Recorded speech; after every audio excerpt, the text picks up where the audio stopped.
నేను already video చేశాను. Existing ఉన్న వాళ్ళకి ఆల్రెడీ కంటిన్యూ అవుతాయి, దాంట్లో ఎటువంటి డౌట్ అయితే లేదు, ఏ ప్రాబ్లం లేదు. హ్యాపీగా మీరు వెళ్ళండి, వీసా ఇంటర్వ్యూ అటెండ్ అవ్వండి. రిజెక్టెడ్ వాళ్ళకి ఆల్రెడీ రిజెక్ట్ అయిపోయింది కాబట్టి మళ్ళీ మీరు I-20 మార్చుకుని మీ కాలేజ్ మార్చుకుని అంటే వేరే యూనివర్సిటీ ఏదైనా పికప్ చేసుకుని మళ్ళీ మీరు అప్లై చేస్తా అంటే చేసుకోవచ్చు. But there are no new appointments at this moment. Okay, next denials ఎవరైతే ఉన్నారో వాళ్ళు మళ్ళీ అపాయింట్మెంట్ చేసుకోవాలి, అంటే కొత్త అపాయింట్మెంట్ కిందకే వస్తుంది అది. సో ఎగ్జిస్టింగ్ అపాయింట్మెంట్ అనేది ఇంకా వాళ్ళకు ఉండదు కాబట్టి వాళ్ళకు కూడా మోస్ట్ ప్రాబ్లీ కొత్త అపాయింట్మెంట్స్ అయితే లేవు.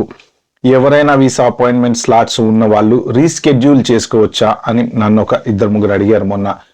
రీస్కెడ్యూల్ చేసుకోవచ్చా లేదా అనేది అయితే ఎక్కడ వాళ్ళు క్లారిటీగా చెప్పట్లేదు. అయితే లాజికల్గా ఆలోచిస్తే రీస్కెడ్యూల్ చేసుకుంటే మళ్ళీ మనకి వేరే అపాయింట్మెంట్ స్లాట్ అనేది అవైలబిలిటీ ఉండాలి కదా. సో అపాయింట్మెంట్ స్లాట్సే క్లోజ్ చేశారు.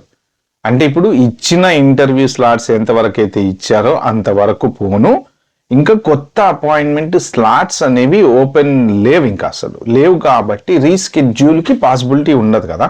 ఆబ్వియస్లీ మీరు ఎట్టి పరిస్థితుల్లోనూ వెళ్ళగలిగితే ఉన్న అపాయింట్మెంట్కి వెళ్ళాలి, లేదు క్యాన్సిల్ చేసుకొని మళ్ళీ మనకు ఓపెన్ అయ్యే వరకు వెయిట్ చేయాలి. నెక్స్ట్, ఎప్పుడు ఓపెన్ అవుతాయి అపాయింట్మెంట్స్ 100% ఎవరికి తెలియదు. సోషల్ మీడియా చెకింగ్ మెయిన్ ఏంటంటే వాళ్ళు మీరు ఎవరెవరైతే మీ సోషల్ మీడియా అకౌంట్స్ సబ్మిట్ చేశారో వాళ్ళందరి సోషల్ మీడియా అకౌంట్స్ వెరిఫై చేసే వరకు కూడా మేము దీన్ని క్లోజ్ చేసి పెడతాము అని చెప్పి చెప్పారు.